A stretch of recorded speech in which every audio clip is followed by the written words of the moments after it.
अस्सलामुअलैकुम, this is me Fiza Riaz. Programme face to face में आपको खुशामदीद कहते हैं। और ईरान और यूएसए की जो वॉर है, बल्कि ईरान और इसराइल कह दे डायरेक्ट, यूएसए तो प्रॉक्सी बना हुआ है इसराइल की।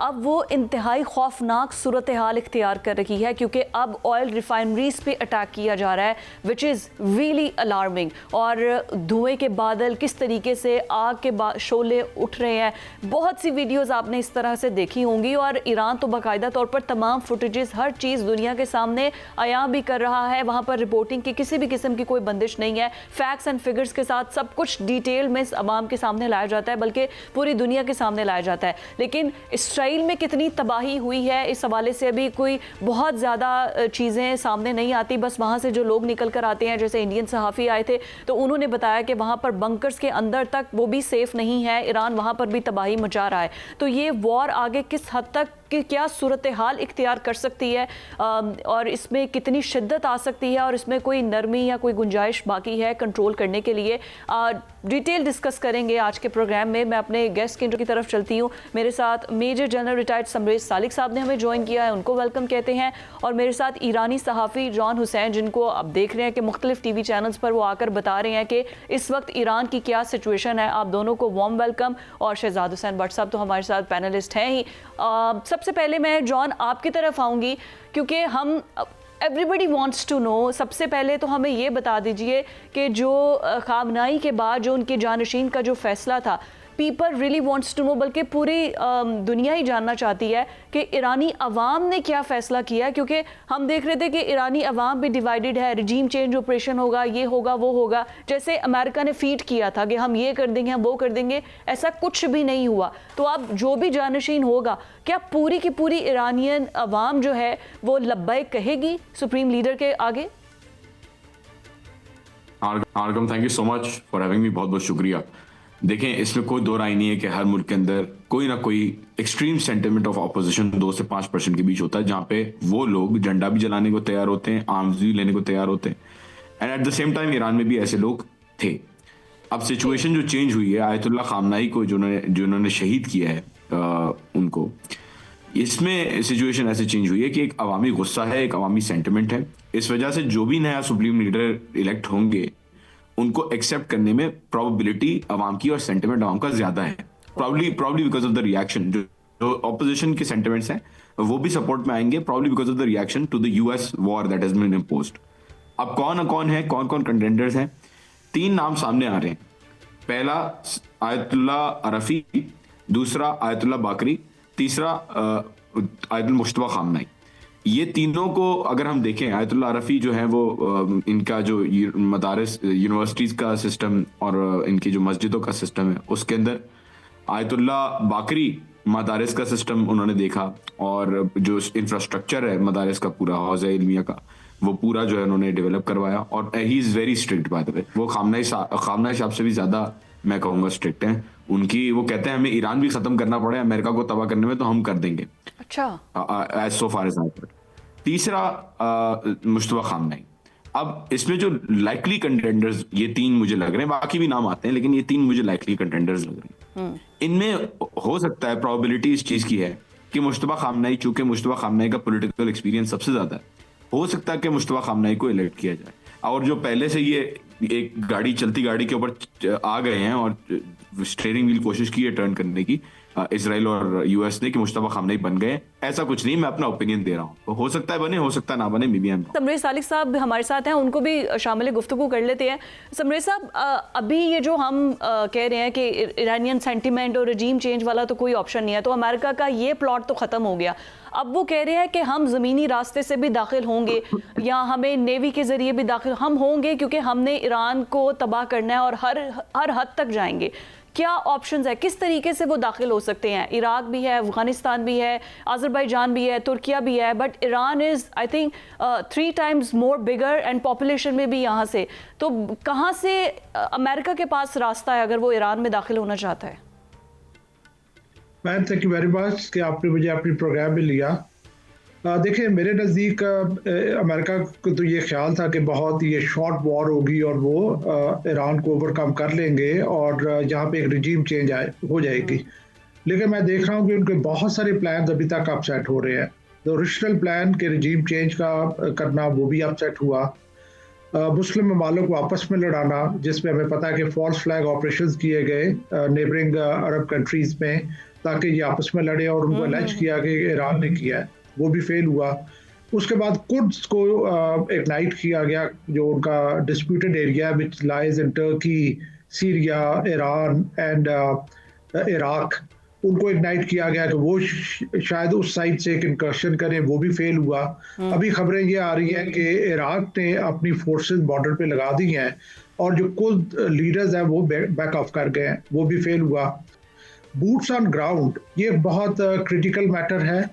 अमेरिका को पता है कि वो 20 साल एक नेबरिंग कंट्री ईरान का जो नेबरिंग कंट्री अफगानिस्तान है वहाँ पे लड़ता रहा है और अल्टीमेटली कुछ ना हासिल करके वापस गया है। तो मेरे नज़दीक इसके बहुत कम चांसेस है कि वो इस तरह की फुलिशनेस करेंगे।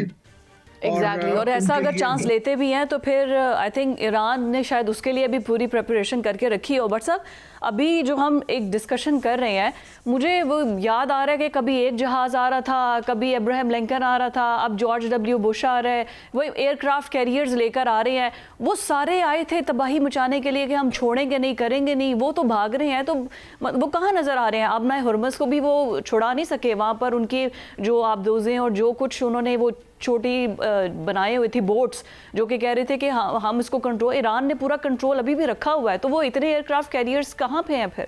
देखिए फिजा रियाज साहिबा, बात ये है कि अमेरिका ने 3 बड़े एयरक्राफ्ट कैरियर स्ट्राइक तैनात कर दिए हैं या अभी कर रहे हैं।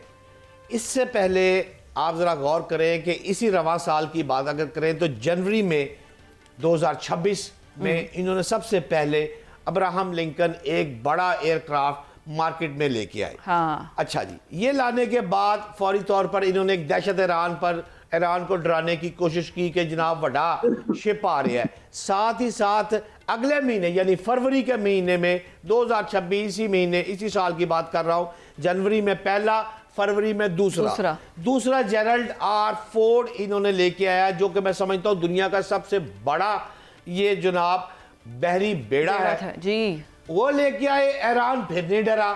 अच्छा, ईरान को डराने के लिए फिर तीसरी एक कुव्वत हुई, इनका सदर होता था बुश साहब के नाम पर फिर तीसरा जो 200 से ज्यादा जंगी त्यारे कैरियर लेकर ये तीसरा बुश साहब का त्यारा जो है, जहाज जो है, ये तशरीफ ला रहे हैं।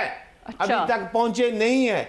लेकिन सवाल यहां पर यह है कि मुझे ये समझ नहीं आ रही, क्या ये ताकत है या सिर्फ ताकत का मुजाहरा है? यानी कि वो पुरानी जंगों में बड़े बड़े हाथी आते थे सोने के जनाब जेवरात पहनकर, जिससे लोग खौफजदा हो जाते थे। ये बेड़े कोई जंगी उस लिहाज की अमेरिका उस जमाने में रह रहा है? लगता है इसने तारीख का मुताला ट्रंप साहब ने कभी किया नहीं है। लेकिन इससे आगे चलते हैं। अब आप गौर करें कि एयरक्राफ्ट कैरियर जो है, अगर उसको मैदान छोड़ना पड़ा, अगर मैदान छोड़ के पहला पीछे जा रहा है, दूसरा पीछे जा रहा है, तो आप गौर करें कि अमेरिकी बहरी जो है, ये तो खात्मे दुनिया में एक नई शुरुआत होने जा रही है। मतलब अमेजिंग, हैरान कुन। लोग तो खौफजदा होते थे कि 3 की बजाय 1 भी आ गया तो जनाब हमें तहस हमारा पानी बर्बाद कर देगा। लेकिन ये तो एक नई शुरुआत। दूसरी जंग अज़ीम के बाद ना, हमने तो ये एयरक्राफ्ट कैरियर है यही समझा था कि दुनिया की ताकत की अलामत जो है ये 3 जहाज हम समझते थे। लेकिन मैं सलाम करता हूं ईरान को और ईरान के अफराद को जिन्होंने इस तस्वीर को चैलेंज किया। उन्होंने पुट किया, उन्होंने कहा जी आप लेके आए, हम लड़ते हैं। बात यह है, अगर ईरान हमारा पाकिस्तान जैसा एक मुल्क है जो कि बहुत बड़ा, बहुत ताकतवर नहीं है, अगर ईरान ने यह चैलेंज कर दिया है तो कल को चाइना या रशिया अगर अमेरिका से उलझ पड़े तो फिर इन्होंने त्यारे किथे जाएंगे। बिल्कुल सही बात है भट्ट साहब, ये बहुत अहम क्वेश्चन है। मैं जॉन आपकी तरफ आऊंगी कि ईरानियन जो लोग हैं उनके सेंटिमेंट्स क्या हैं। मैंने पहले सुप्रीम लीडर के हवाले से पूछा था, अब मैं अरब कंट्रीज़, मुस्लिम कंट्रीज़ के हवाले से कि वो जैसे अमेरिका के एयर बेसिस पर अटैक कर रहे हैं, तो अवाम को कोई तवक्को है ख़ास तौर पर पाकिस्तान से? पाकिस्तान ने तो हमेशा ईरान का साथ दिया है, इसके अलावा और सऊदी अरब है। तो ईरानियन लोगों के क्या सेंटिमेंट्स हैं? मैं चाहूँगी कि वो आप अगर बताएं हमारे व्यूवर्स को। देखिए पाकिस्तान तो नो डाउट ईरान के बाद पाकिस्तान ही है जो इस जंग में आई थिंक उसमें है, और पाकिस्तान ने पहले भी साथ दिया ईरान का 12 दिन की जंग में, इस दफा भी साथ दिया, यूएन सिक्योरिटी काउंसिल में भी थैंक यू स्पेशल बोला। पाकिस्तान को हम जो है वो कर देते हैं, अलग कर देते हैं इस मुसलमान ममालिक से। ये जो मुसलमान ममालिक हैं, जो अरब ममालिक हैं, जो बरादर मुसलमान ममालिक जिन्होंने इसराइल के साथ या तो डायरेक्टली अच्छी दोस्ती की हुई है या तो इनडायरेक्टली अच्छी दोस्ती की हुई है, जिन्होंने इस्लाम के नाम पे सिर्फ ढोंग रचाया जिंदगी भर, उन्होंने वहां अड्डे उड्डे भी खोले, जो वहां पे अयाशी के अड्डे भी खोले बादशाहों के लिए उनके, वहां पे उन्होंने 41 मुल्कों की फौज भी बनाई गाजा के नाम पे, और गाजा के अंदर ये कॉम्प्रोमाइज करके बैठ गए। इतने टाइम गाजा के पास रहा, फलस्तीन इनके पास रहा, लेकिन कुछ किया नहीं। फौज बना के ये बोर्ड ऑफ पीस में जाके बैठ गए, और ओआईसी के अंदर इन्होंने मजम्मत के अलावा जिंदगी भर कुछ किया ही नहीं। तो अब जब ये मौका आया है कि ईरान जो कि अकेला, मैं कहता हूं सबसे ज्यादा, फलस्तीनियों से भी अगर पूछे तो वो कहेंगे कि भाई हमें ईरानियों ने जितना सपोर्ट किया प्रैक्टिकली वो तो किसी ने भी नहीं किया।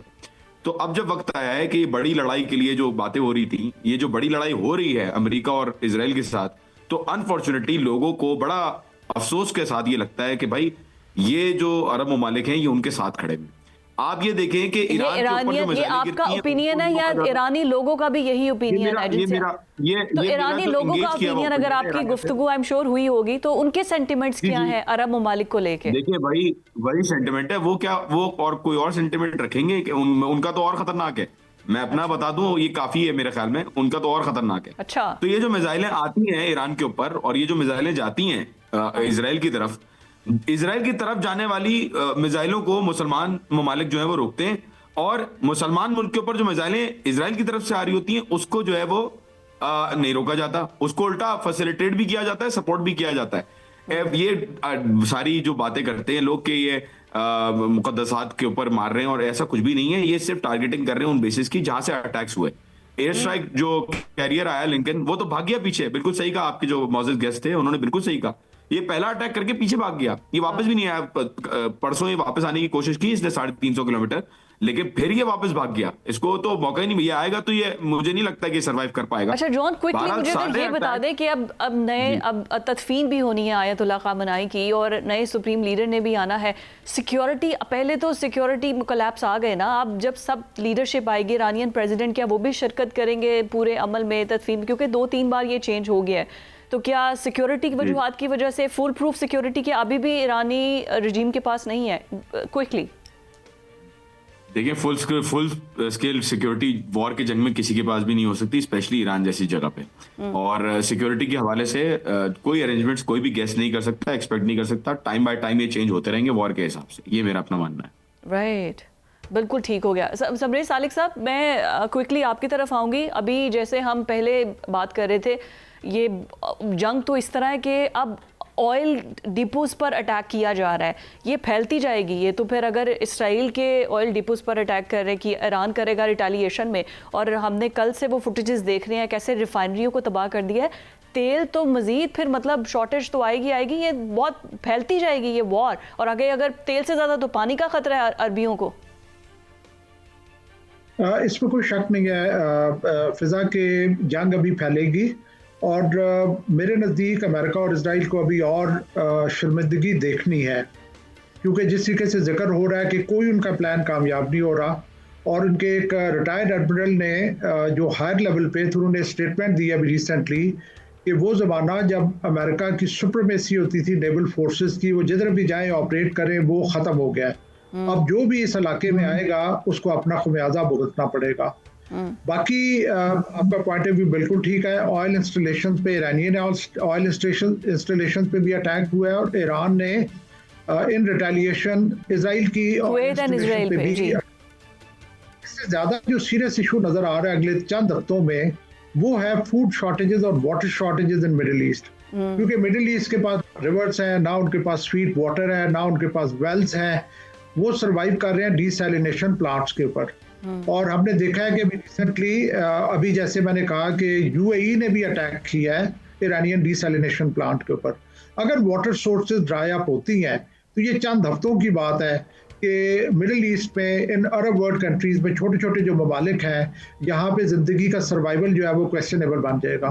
फूड बिल्कुल ऐसा ही है। ये बहुत अलार्मिंग है कि वही बात कि तेल से ज़्यादा तो पानी है, तेल के बगैर तो गुजारा हो जाएगा, लेकिन पानी के बगैर नहीं होगी पूरी इकोनॉमी और सब कुछ सर्वाइवल, बल्कि यूएई का 90% खुद ये डीसैलिनेशन वाटर प्लांट्स पर है, सऊदी अरब का 75% उन पर है, लेकिन फिर भी वॉर बिगड़ती नजर आ रही है। हमें एक ब्रेक पर जाना है, स्टे विद अस।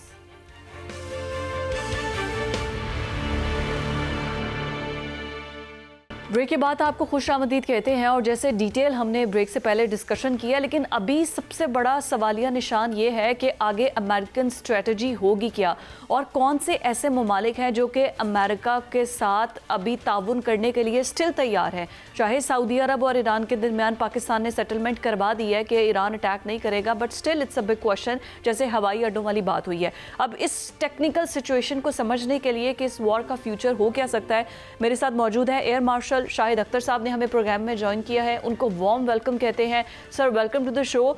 हमें सबसे पहले तो ये समझा दीजिए कि अभी ये वॉर एक डिफरेंट डायमेंशंस में दाखिल हो चुकी है, और सबसे इंपॉर्टेंट बात अभी कि सऊदी अरब ने ये बोला है कि हम अगर ईरान बाज ना आया तो फिर हम अमेरिका को कह देंगे ओपनली कि आए वो हमारे एयर स्पेस को और हवाई अड्डों को इस्तेमाल करें। तो ये वॉर तो बहुत बुरे तरीके से फैलती हुई और बिगड़ती हुई नजर आ रही है। देखें, मेरे नज़र में अभी इस वॉर के 3 डायमेंशंस हैं, यानी कि 3 रुख इख्तियार कर सकती है। इसमें पहला रुख ये है कि ये जंग रुक जाए। अब ये जंग को रोकेगा कौन? जंग रुक सकती है फाइनेंशियल मेल्टडाउन की वजह से, कि गल्फ का जो फाइनेंशियल मेल्टडाउन हो गया और हॉर्मस की वजह से बाकी जो दुनिया पे इसके इफेक्ट्स आ गए हैं। एक ये रीज़न बन सकता है इस जंग को रोकने का, और उसमें जाहिर है चाइनीज़ और रशियन जो हैं वो भी अपना रोल प्ले कर सकते हैं। इन पर्टिकुलरली फाइनेंशियली तो चाइना इससे ज़्यादा इफेक्ट होगा लॉन्ग टर्म में।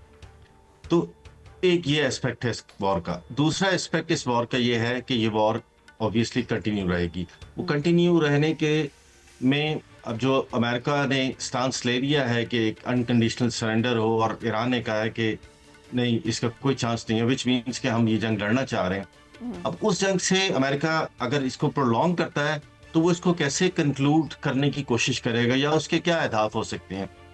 उसमें एक जो सबसे बड़ी चीज़ नज़र आ रही है कि अमेरिका और इजराइल अपनी जो उनकी मिलिट्री पावर है उसकी वजह से इतना क्योस क्रिएट करें ईरान के अंदर कि लेट्स से कि एक लेयर तो उन्होंने लीडरशिप की ख़त्म कर दी है, उसके बाद वो अगली लेयर ऑफ लीडरशिप को भी ख़त्म करने की कोशिश करें ताकि डीमॉडलाइज हो जाए थर्ड जो लीडरशिप है जिसने ये लेना है, या वो सेकंड जो है वही ये सोचना शुरू कर दे। सेकंड में तो हमने देख लिया है कि वो डिटर्मिन्ड है, they will target the third one.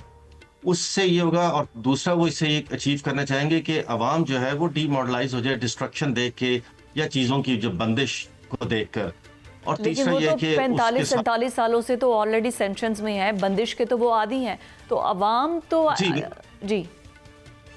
जी बंदिश के वो आदी हैं। इस लिहाज से मैं उसी एस्पेक्ट की तरफ लगाऊं, क्योंकि उसके बाद वो चाहेंगे कि वो जो मिलिटेंट ग्रुप्स हैं वहाँ पे जो उनकी ख्वाहिश है, ये मैं आपको अमेरिका का जो ख्वाहिश है गेम प्लान उसको एक्सप्लेन कर रहा हूँ, नॉट दैट कि ये चीजें हो जाएंगी। और तीसरा वो ये चाहेंगे कि जो मिलिटेंट ग्रुप्स हैं वो एक्टिवेट हो जाए। सो टुगेदर ये सारा कुछ वो करवाने की कोशिश करेंगे। अब इसके अंदर हिंड्रेंस क्या है? इसके अंदर हिंड्रेंस ये है कि ये प्लान जो है, ये जब इराक पे तो उनका प्लान सक्सेसफुल हो गया था, बिकॉज ईरान के पास जवाब भी कोई चीज़ नहीं थी, ना ड्रोन्स थे ना मिसाइल्स थे। और बाकी कंट्रीज को भी आप लीबिया, सोमालिया या सीरिया जिसको मर्जी ले लें, यहाँ पे बात डिफरेंट आ गई। यानी कि अमेरिका ने जो 70s में टेक्नोलॉजी और जो वे ऑफ फाइटिंग इख्तियार किया था ब्रूट फोर्स के साथ, और दूसरे का इलेक्ट्रोमैग्नेटिक स्पेक्ट्रम जैम करने के बाद जिसको उसने गल्फ वॉर में अप्लाई किया, यानी कि वो 20th सेंचुरी की वॉर को 21st सेंचुरी पे अप्लाई कर रहा है। ईरान 21st सेंचुरी की वॉर 21st सेंचुरी के हिसाब से लड़ रहा है जिस तरह उसने प्लान की।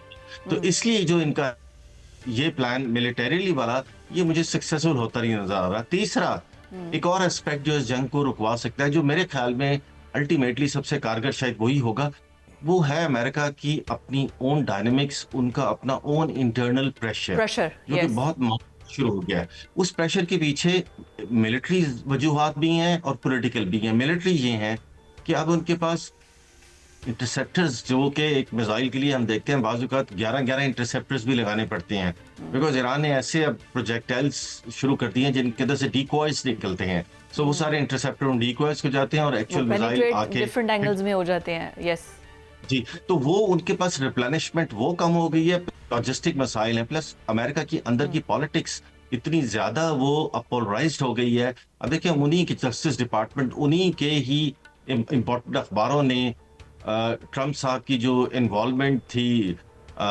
एप्स्टीन फाइल में, उसको उजागर करना शुरू कर दिया है। और उसके अलावा आपने देखा है कि अब डेमोक्रेट सेनेटर्स आके, जैसे क्रिस वैन है, उन्होंने साफ कहा कि ये नेतन्याहू कह रहा था कि 40 साल से मैं किसी को कन्विंस करने की कोशिश कर रहा हूँ, फाइनली मुझे एक ऐसा प्रेसिडेंट मिला। उन्होंने तो खैर एक साथ तहकीर आमेज फिक्रा भी कहा कि फाइनली मुझे ऐसा एक स्टूपिड प्रेसिडेंट मिला। और यही हम कुछ और सेनेटर्स हैं उनके मुंह से भी सुन रहे हैं।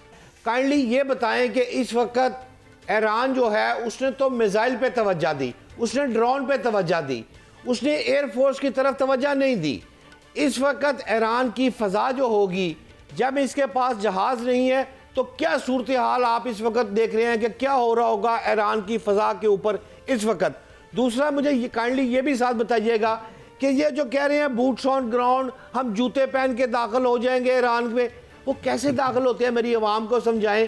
कोई जहाज़ों से बंदे नीचे आते हैं या किसी कंट्री से चलकर आते हैं? ये बूट्स ऑन ग्राउंड को भी जरा एलैबोरेट करें। उनका जो एयर डिफेंस सिस्टम है, आई बिलीव कि उसको भी न्यूट्रलाइज काफी हद तक कर चुका है अमेरिका, जिसकी वजह से अमेरिकन और उनके लिए इजरायली जहाज़ों के लिए आसानी होगी। लेकिन याद रखें कि अब वो दौर ख़त्म हो गया है कि जब एक जहाज़ एक टारगेट के ऊपर आके बॉम्ब ड्रॉप करता था जो वहां पे लगता था। अब आप 100, 150, 200 मील से आप वो वाला बॉम्ब फायर करते हैं। सो प्रैक्टिकली उनको उन फिजाओं के अंदर आने की भी जरूरत नहीं रहती है। तो अब जो ईरान की फिजा है वो तो, लेकिन ईरान ने इसके लिए क्या किया था देखें, अगर आपने एक, ये भी मैं देख रहा था, MIT के एक प्रोफेसर हैं, टेड पॉलिस्टी शायद उनका नाम है, उन्होंने बड़ी अच्छी सारी एक वीडियो से एक्सप्लेन किया है कि ईरान के जो मिसाइल हैं वो सडनली एकदम एक सहरा है उसमें से निकल के आ जाते हैं। यानी कि इतना डीप डाउन उनको किया हुआ है कि उनको डिटेक्ट करके ये अमेरिकन इजरायली तबाह भी नहीं कर सके हैं। इसी तरह उन्होंने फिर जो मिसाइल इजराइल के अंदर या अमेरिकन बेसिस पे लग रहे थे, उनकी वीडियो से भी एक्सप्लेन किया है कि कैसे वो मिसाइल अब बहुत ही ज्यादा एक्यूरेट हैं। आई थिंक वो चाइनीज बेडू 3 वाली वो नेविगेशन सिस्टम ले रहे हैं, प्लस उनके अंदर से एक मिसाइल के अंदर से बहुत सारे और मिसाइल निकलते हैं जिनको डिकॉयज बोलते हैं, इंटरसेप्टर उन पे चले जाते हैं, मिसाइल अपने टारगेट पे आ जाता है। तो ये तो होगी फिजा की जंग जिस तरह भी लड़ी जा रही। दूसरा आपने कहा boots on ground. Boots on ground के जो कई तरीके होते हैं। देखिए अमेरिका जो बूट्स ऑन ग्राउंड की फिलहाल बात कर रहा है, उसमें उसका पहला हदफ ये है कि ईरान के अपने लोग जो हैं वो ही इनके बूट्स ऑन ग्राउंड बने इनिशियली।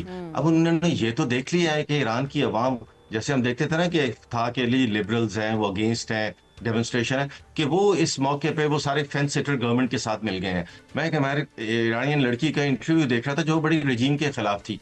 उसने कहा हम रजीम के जरूर खिलाफ है, लेकिन हमने देख लिया है कि जिन जिन मुल्कों के अंदर अमेरिका गया था और उसने ये नारा मारा कि यहाँ अवाम की हुकूमत होगी, डेमोक्रेसी होगी, वो किस तरह इस वक्त एक अजाब से गुजर रहे हैं। तो हम इतने बेवकूफ़ नहीं हैं कि हम अपनी गवर्नमेंट जिसके हम बेशक खिलाफ हैं उनके अगेंस्ट हम अमेरिकन के साथ मिल जाएं। अमेरिका की 18 इंटेलिजेंस एजेंसीज ने अभी असेसमेंट दी है कि रजीम चेंज नहीं हो सकता, इम्पॉसिबल है। दूसरा ये जो पासदार इनकलाब हैं, इन्होंने बड़ा स्मार्टली प्लान किया इन द लास्ट 20-30 ईयर। ये अब गांव की लेवल तक चले गए हैं अपनी ऑर्गेनाइजेशन को लेके, और वो उन लोगों को उन्होंने अच्छी तरह ब्रीफ कर दिया है कि अगर आप देखते हैं कि इस तरह की इंसर्जेंसी या मिलिटेंसी स्टार्ट होती है, so you are part of that. So वो तो अब गांव-गांव से उनको खबर मिलेगी। दीज आर द लेसन्स जो इन्होंने मुसाइद की जो इंग्रेस थी ईरान, उससे इन्होंने ये चीजें सीखी हैं। दूसरा बूट्स ऑन ग्राउंड हिस्टोरिकली देखें तो कभी शिप लोड्स आती हैं, कभी एयर ड्रॉप्स होते हैं, लेकिन ईरान में ये सब कुछ हो ही नहीं सकता। देखिए 93 मिलियन लोग हैं। ईरान की जो आबादी है वो पूरी गल्फ को मिला लें, इसराइल से स्टार्ट करके पूरी अरब वर्ल्ड से ज्यादा एक्चुअली। सो जब ये जो न्यूमेरिकल स्ट्रेंथ होती है, इससे बहुत फर्क पड़ता है। उससे फर्क ये पड़ता है कि उसके अंदर अगर यूनिटी है तो boots on ground America 10 lakh की भी फौज ले जाए, वो सारी फौज को ऐसा खत्म कर देंगे। लेकिन शाहिद अख्तर भाई, मेरा ख्याल है फिजा ब्रेक पे जा रही है। मैं एक शार्प सा सवाल आपसे और शार्प जवाब लेना चाहता हूं। वॉर डायमेंशन की तरफ जा रही है, मैं समझता हूं, आपसे पूछना चाहता हूं लॉजिकल आप कंक्लूजन जो है अब इस वार का जरा शार्प बताएंगे, क्या देख रहे हैं? देखिए इस वॉर के बारे में अभी कुछ कहना बहुत मुश्किल है। ये सारी assumptions ही हैं जो हम जैसे लोग बैठ के या आप जैसे लोग बैठ के इसके बारे में बना रहे होते हैं। लेकिन एक चीज वाज़ेह इस जंग से हो रही है, वो ये है कि इस जंग के बाद जैसे ही ये खत्म होगी, पॉलिटिकल मैप जो है मिडिल ईस्ट का अलाइनमेंट जो है उसमें एक बहुत बड़ी तब्दीली आएगी, जिसके अंदर फिर पाकिस्तान को एडजस्ट करना पड़ेगा। ये तो एक फैक्ट है कि इस वॉर के बाद ये होने वाला है। ये पुराना वाला मिडिल ईस्ट, पुरानी वाली अरब वर्ल्ड नहीं रहेगी। बाकी ये वॉर किस तरफ जा रही है, ये वॉर एट द मोमेंट जो है ईरान की डिस्ट्रक्शन स्ट्रेटेजी की तरफ जा रही है। फिलहाल ये वॉर उस तरफ जा रही है। बिल्कुल ठीक हो गया। Thank you much sir for your time, और बड़ा डिटेल हमें समझा दिया और बहुत से कॉन्सेप्ट्स भी क्लियर हो गए। बट स्टिल सर्वाइवल मोड पे है इस टाइम ईरान भी, and on the other hand Israel और अमेरिका भी, चाहे वो कितनी भी चीज़ों को छुपा लें और वहाँ से कोई वीडियोज़ ना लीक आउट होने दें, लेकिन ईरान ने वहाँ पर जो डिस्ट्रक्शन की है वो भी आहिस्ता आहिस्ता सामने आ भी रही है। इसका इकोनॉमी पर क्या इफ़ेक्ट होगा इस पूरी वॉर का, ऑयल प्राइसेस क्या मज़ीद इंक्रीज़ करने जा रही है, एक छोटे से ब्रेक के बाद डिस्कस करते हैं।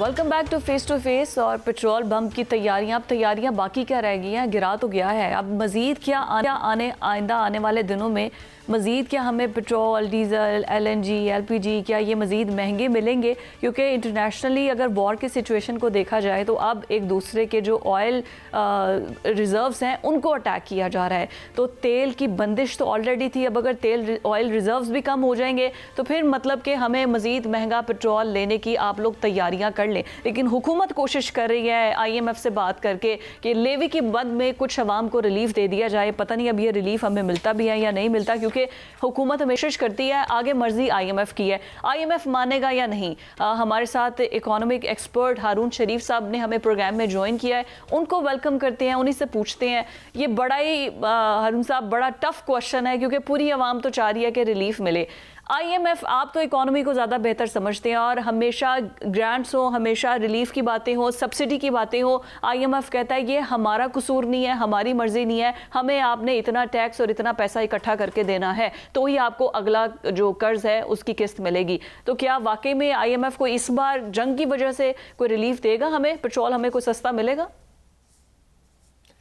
जी, IMF का जो बेसिकली ट्रांच का रिव्यू मिशन होता है उसको वो दो एंगल से देखता है। एक तो वो देखता है जो टारगेट ऑलरेडी अग्रीड है कि आपने बजट का खसारा कहाँ रखा है, आपने इन्फ्लेशन मॉनिटरिंग कैसे की है, करंट अकाउंट के ऊपर आपके रिजर्व्स कैसे हैं। लेकिन ये जो कुछ गैर मामूली सूरत हाल होती है, जैसे अभी ये वॉर की वजह से है जो पाकिस्तान के कंट्रोल से बाहर है, इसको हम इकोनॉमिक्स में एक्सोजेनस शॉक कहते हैं। तो ये जो ऑयल प्राइस की वॉलेटिलिटी अपवर्ड का शॉक है, उसके ऊपर पाकिस्तान को एक मजबूत केस बनाना पड़ेगा कि खास तौर पे गुर्बत के ऊपर इसका क्या इम्पैक्ट आएगा, इसका एक ओवरऑल इम्पैक्ट जो है हमारे बजट के खसारे पर क्या आएगा, और इसके बाद इसको बाकायदा उनको IMF से निगोशिएट करना पड़ेगा कि आप अपने कुछ टारगेट्स को रिवाइज कर लें या डिफर कर दें। मेरा जाती ख्याल है कि वेवर हमें नहीं मिलेगा, लेकिन क्योंकि जंग आजकल हो रही है तो कुछ उसके अंदर नरमी हो सकती है कि आप इस क्वार्टर की बजाय इसको अगले क्वार्टर के ऊपर ले जाइए। आपसे यह जानना चाहता हूं हारून भाई कि अब हम किस जानिब जा रहे हैं।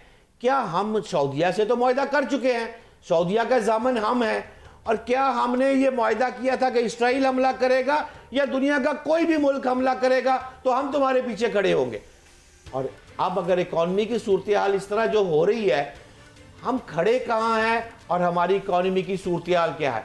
दो बातें हैं हारून साहब। जी बहुत शुक्रिया, अहम सवाल है। देखिए, पाकिस्तान की जो इकॉनमी है उसका हिस्टोरिकली हमारी डिप्लोमेटिक और जियोपॉलिटिकल पोजीशनिंग से बड़ा गहरा ताल्लुक है।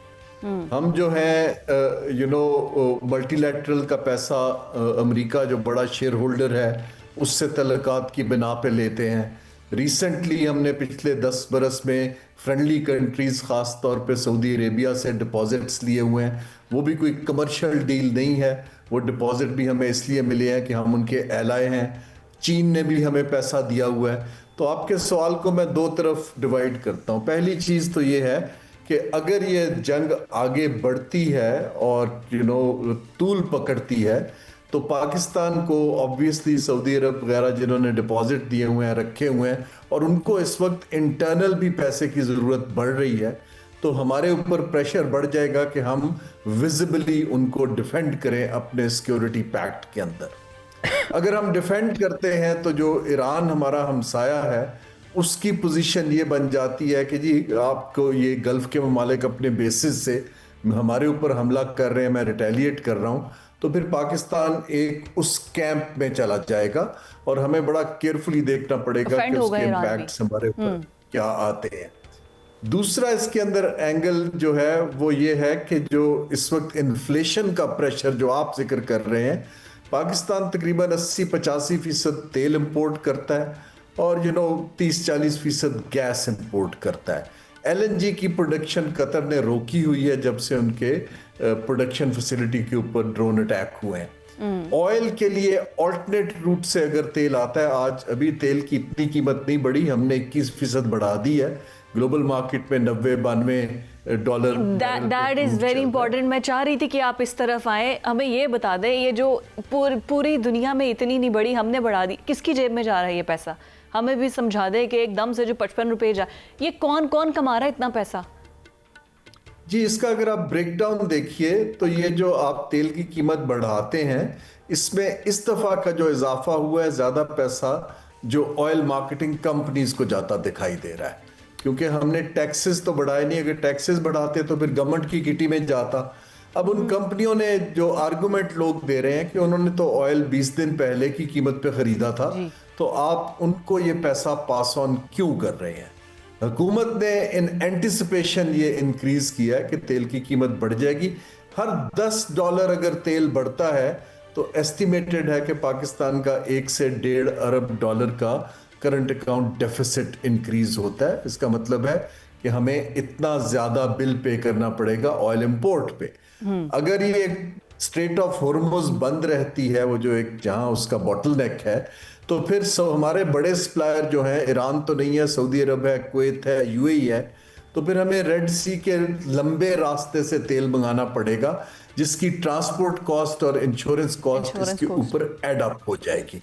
तो उससे पाकिस्तान के ऊपर मैं अगर एक्सपेक्ट कर रहा हूं कि अगर ये कॉन्फ्लिक्ट इसी इंटेंसिटी से चलता है तो आपको, क्योंकि अब वीकली प्राइसेस मॉनिटर हो रही हैं, अगले हफ्ते एक और इंक्रीज की जा सकती है और वो होपफुली लेवी में होगी, ना कि वो ऑयल मार्केटिंग कंपनीज को आप मार्जिन बढ़ाएंगे। अच्छा, पहले ऑयल मार्केट कंपनीज ने मुनाफा कमा लिया है, अब लेवी के बाद में हुकूमत मुनाफा कमाएगी। पैसे तो हमारी जेब से ही जाने हैं, इंडिया भी तो है हमारे साथ, उसने तो रशिया से ऑयल लेना शुरू कर दिया है और सऊदी अरब से वो अपने 4 डिपोज जो है वो मंगवा रहा है, और उन्होंने बड़ा क्लियर बोला है कि हम ऑयल प्राइसेस को इंक्रीज नहीं होने देंगे। सबसे महंगा ऑयल इस टाइम सिर्फ पाकिस्तान को दिया जा रहा है, एंड प्लस आप कह रहे हैं कि मजीद बढ़ सकता है।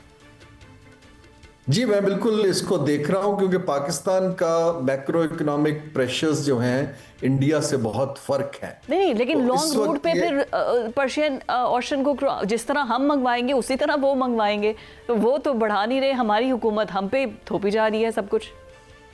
जी देखें, तेल के लिए तो आपको डॉलर चाहिए होते हैं, तो जिस मुल्क के पास रिजर्व ज्यादा हैं उनके पास एब्जॉर्प्शन कैपेसिटी ज्यादा है।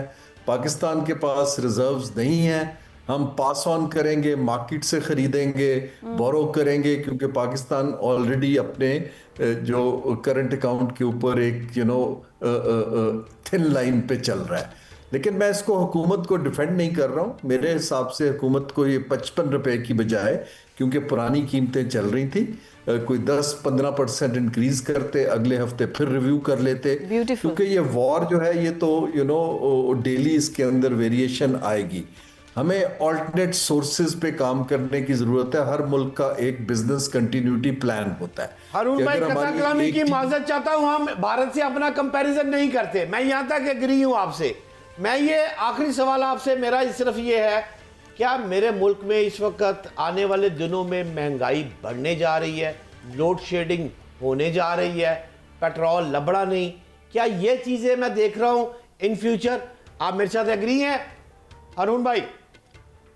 जी, इन्फ्लेशन सिग्निफिकेंटली बढ़ती दिखाई दे रही है, क्योंकि ऑयल के आने से ना सिर्फ ट्रांसपोर्ट कॉस्ट बढ़ेगी बल्कि रॉ मटेरियल की कॉस्ट जहां जहां आपकी चीज है वो पास ऑन कर देता है फॉरेन जो आपका इवन ट्रेडर है टू कंज्यूमर्स। तो इन्फ्लेशनरी प्रेशर तो कोई इसको दो राय नहीं है। बाकी इसका जो इम्पैक्ट आता है जॉब क्रिएशन के ऊपर, गुर्बत के ऊपर, जो शॉर्टेजेस के ऊपर, वो उसका तो पहले ही बुरा हाल है, अब उससे ज्यादा मजीद क्या होगा। ऑनलाइन क्लासेस और ऑनलाइन सिस्टम के लिए जो शुरू किया है, होप से उससे कुछ एनर्जी और पावर रिसोर्सेज को बचाया जा सके, लेकिन फिर भी महंगा तेल खरीदने के लिए आप लोग तैयार हो जाए। बहुत शुक्रिया, हारून शरीफ साहब हमारे साथ मौजूद थे। नाज़रीन, आज के प्रोग्राम से इतना ही। अल्लाह हाफ़िज़।